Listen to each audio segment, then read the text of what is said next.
Ще ви покажа как се грундира Hector PTM, много накратко. Значи пуска се уреда от копчето On-Off. Включва се долното ключе на AL, всички метали, на самия диск, на сам AL. Включваме го към AL.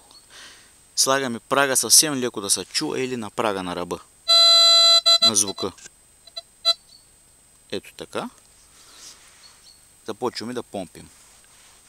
Той в момента е грундиран. Сега нарочно ще го мръдне.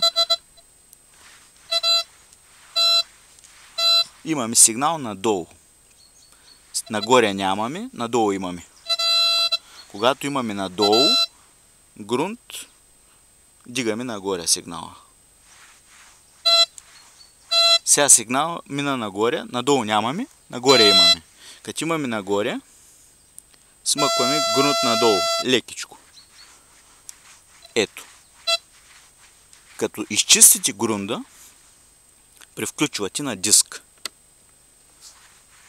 Проверявате пак за грунда, нагласяте си прага вече да жужука.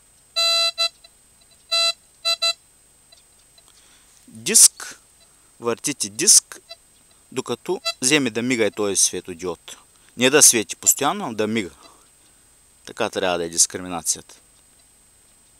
Ето така.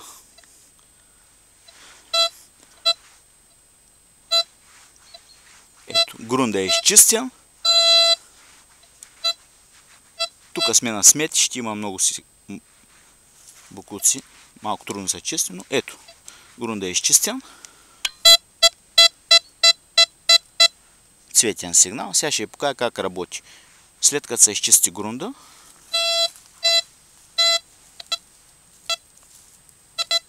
накъсан сигнал, значи това е желязо.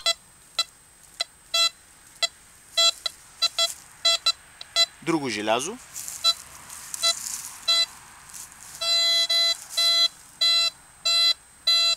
Цветен сигнал.